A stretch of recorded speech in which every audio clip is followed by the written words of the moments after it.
Mason attended a charity benefit at the Gotham City Museum. A legendary document was on display. The glamorous heiress Kate Kane was also present.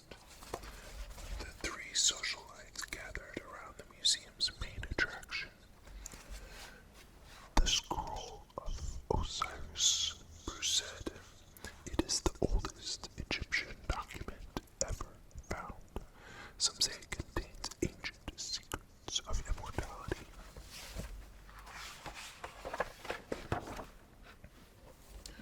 Suddenly, the glass skylight above them shattered as a group of warriors dropped in on the startled crowd.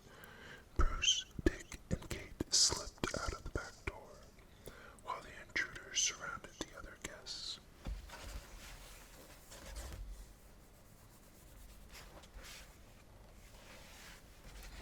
A man emerged from the crowd.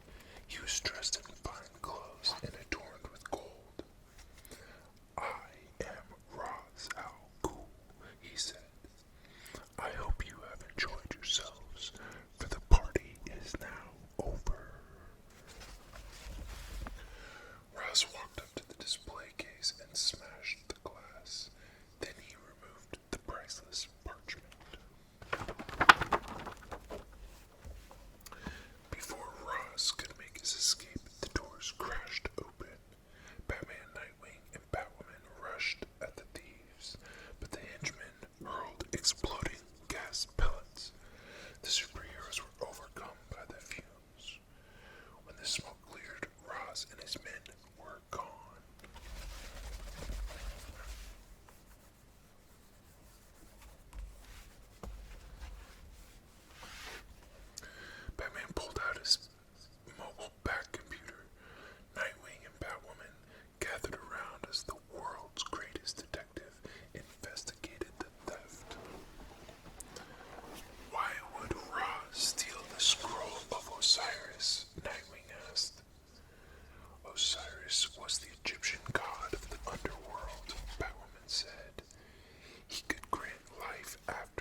suns will rise again, and we will be ready